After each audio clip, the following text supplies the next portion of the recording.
जय श्री बालाजी महाराज। श्री शिवाय नमस्तुभ्यम। ईश्वर की कृपा आप सभी पर बनी रहे। सिंह राशि यानी लियो। बात करते हैं 5 से 10 अगस्त 2024। जानते हैं क्या कुछ लिखा है समय ने सिंह राशि से जुड़े जातकों के जीवन में 5 से 10 अगस्त 2024 के मध्य। सिंह राशि से जुड़े जातकों के लिए समय काफी हद तक उनके पक्ष में रहेगा। यदि वो अपने योजनाबद्ध तरीके से आगे बढ़े, यदि अपने लक्ष्य को पूर्ण करने के लिए अपने लक्ष्य से जुड़ी योजनाओं पर, नीतियों पर गंभीरता से ध्यान देना नहीं छोड़ेंगे तो सफलता भी उनके कदम चूमेगी।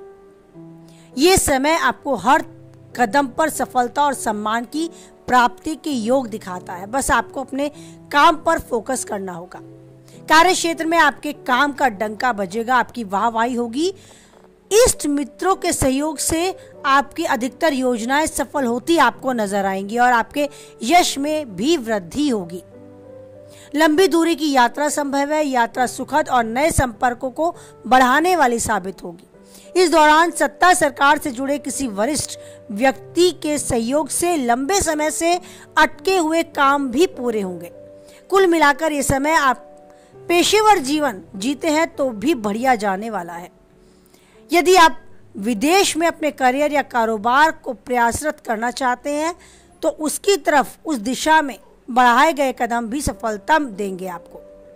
राह में आने वाली अड़चनें दूर होती नजर आएंगी। आपका बिगड़ा काम बनेगा और रुके हुए, अटके हुए काम भी बनते नजर आएंगे। जॉब में आपके सीनियर आप पे मेहरबान रहेंगे। आपके सहयोगी पूर्ण रूप से सहयोग करने के लिए खुद से आगे बढ़ते नजर आएंगे।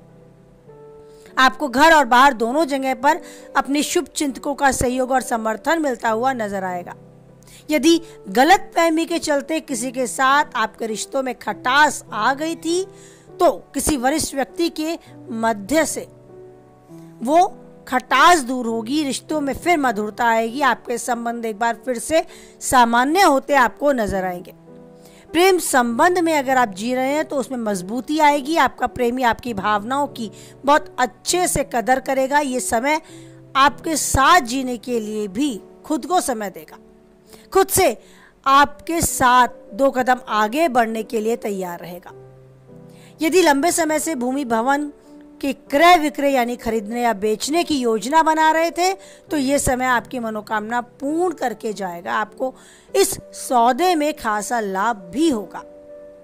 वैवाहिक जीवन सुखमय रहेगा। अगर आप वैवाहिक हैं, वैवाहिक साथी के साथ आप अपने पल को बहुत अच्छा बिताएंगे। कहीं भी घूमने जाने की प्लानिंग कर सकते हैं। विशेषकर किसी धार्मिक स्थान पर घूमने जाने की योजना बनाएंगे और समय काफी अच्छा गुजरेगा। यादगार पलों में शामिल करने जैसा समय आप बिताएंगे।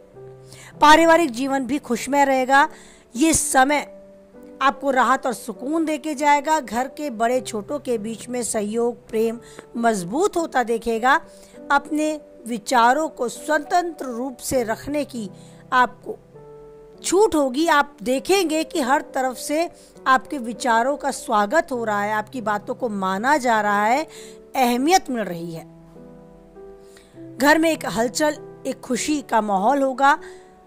किसी अतिथि के आगमन से भी बहुत अच्छा समय गुजरेगा। आप सबके परिवारजनों के समक्ष बैठकर इस समय को बहुत अच्छे आनंद से जिएंगे। सेहत के बारे में बात की जाए तो सेहत की दृष्टि से कुछ खास बड़ा गंभीर नजर नहीं आएगा। आपकी सेहत पहले के तरह सामान्य बनी रहेगी। बस अगर पिछली कोई बीमारी आपको घेरे हुए है तो उससे आपको निपटने की जरूरत है। उसके इलाज के लिए कदम अवश्य बढ़ाएं। उसे बढ़ने ना दें और बिल्कुल भी लापरवाही ना बरतें। तो कुल मिलाकर ये समय आपके स्वास्थ्य के प्रति काफी हद तक आपको राहत देगा। आपको ध्यान रखना है कि अगर ब्लड प्रेशर या हार्ट से कोई प्रॉब्लम पहले से आपको है तो उसको बढ़ने बिल्कुल भी ना दें। कोई शारीरिक पीड़ा आपको महसूस होती है तो उसके लिए, उसके निवारण के लिए अवश्य कदम उठाएं। बाकी सब कुछ आपके फेवर में है। हर तरीके से कार्य क्षेत्र, सामाजिक दृष्टि, पारिवारिक दृष्टि से ये समय आपके पक्ष में है। आपको अच्छे से इस पल को जीना होगा। जो चाहते हैं वो आप कर पाएंगे और उन्नति के शिखर तक भी आगे यूं ही बढ़ते जाएंगे। मन में उस ईश्वर के प्रति विश्वास बनाए रखें कि इस दुनिया में मैंने जन्म लिया, मैं नहीं जानता मैं कहाँ जन्म ले रहा हूँ, और दुनिया से जब जाऊँगा मुझे पता भी नहीं होगा कौन सा क्षण मेरी जिंदगी का ये आखिरी है। तो जब तक सांस है तब तक आस है, और तब तक आस्था भी है उस ईश्वर के प्रति, और आस है जीवन को अच्छे से जीने की, जो चाहते हैं वो करने की, और खुद को इस दुनिया में एक पहचान बना कर जाने की। तो आप जीवन में एक अच्छी पहचान बनाएं, हमेशा अपने कर्मों पर ध्यान दें, क्योंकि कर्मों का फल हमें अवश्य ही मिलता है। राजा दशरथ एक ऐसे राजा जो अपनी अलग पहचान रखते थे, इतनी योग्यता उनमें थी, इतने गुणवान वो थे कि उनका नाम इस लोक नहीं ऊपर भी ब्रह्मांड में गाया जाता था। उनका एक बागीचा था जिसमें विभिन्न तरह के फूल थे, पुष्प थे, और उन्हें तोड़ने के लिए देवलोक से अप्सराएं आया करती थी। उनका नाम था राजा दशरथ। बहुत अधिक योग्य थे, लेकिन उन्हें भी भोगना पड़ा अपने कर्मों का फल। अनजाने में उनसे तीर लग गया श्रवण कुमार पर, जो अपने माता पिता को तीर्थ यात्रा कराने जा रहे थे। श्रवण कुमार जिनके माता पिता देख नहीं सकते थे, नेत्रहीन थे, लेकिन जब प्यास से व्याकुल थे तो श्रवण कुमार से कहा कि पानी लाओ। श्रवण कुमार पानी लेने तालाब के पास पहुंचे। वहीं उस तालाब में पानी की आवाज सुन राजा दशरथ ने तीर छोड़ दिया। अब वो तीर लगा श्रवण कुमार पर। राजा दशरथ को लगा कि कोई जानवर है जो तालाब में पानी पीने आया है, लेकिन वो नहीं जानते थे कि श्रवण कुमार अपने माता पिता के लिए पानी ले जाने आया है। बस श्रवण कुमार ने वहां प्राण त्याग दिए, और उनके माता पिता ने, श्रवण कुमार के माता पिता ने दशरथ को श्राप दे दिया कि जैसा दुख हमें मिला है तुम्हें भी प्राप्त हो। और आपने जाना होगा, आप सभी जानते हैं कि राजा दशरथ के जब प्राण छूटे तो वो भी अपने पुत्र के प्रेम में, वियोग में रो रो कर व्याकुल थे, पर किसी भी दशा में अपने पुत्र को नहीं देख पा रहे थे, गले नहीं लगा पा रहे थे। वो दुख, वो दर्द, वो असहनीय पीड़ा उन्हें हुई तो हम कौन हैं? हमने भी जाने अनजाने कितने ही ऐसे काम, ऐसे पाप किए होंगे जिन्हें हमें भोगना ही है।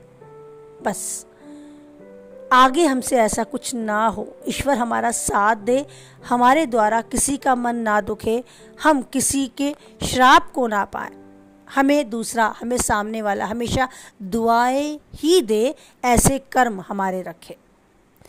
जब श्राप, जब बद्दुआ इस तरह हमें पीड़ा दे सकती है, तो दूसरों की दी हुई शुभकामनाएं, उनकी दी हुई दुआएं हमारे बंद रास्ते खोल सकती हैं, हमें उन्नति के शिखर तक पहुंचा सकती हैं, हमें सुकून और राहत भरा जीवन दे सकती हैं। तो हमेशा अपने कर्मों को इतना अच्छा बनाएं कि जीवन खुशनुमा हो जाए। इसी कामना के साथ वाणी को विराम देती हूँ। कुछ हद तक वीडियो से आप सहमत रहते हैं और रिलेटेड ये कुछ विचारधाराएं कहानी के थ्रू आप तक पहुंचाई। आपको कैसा लगा? अपनी सहमति मुझ तक पहुंचाएं, कमेंट बॉक्स में अपनी राय दें, जिससे आगे मुझे अच्छा करने और बेहतर करने की प्रेरणा मिले। साथ ही वीडियो से सहमत हैं तो प्लीज़ वीडियो को लाइक करें, किसी के काम की वीडियो पाते हैं तो उस तक शेयर करें, और पहली बार चैनल पर बने रहना चाहते हैं तो चैनल को सब्सक्राइब भी करें, और बनाए रखें ईश्वर पर अटूट विश्वास, क्योंकि परिस्थितियाँ कैसी भी हों, एक वही है जो किसी भी परिस्थिति में नहीं छोड़ेगा हमारा साथ। इसी विश्वास को मन में धारण कर बोले हमारे साथ, जय बालाजी महाराज, जय माता दी।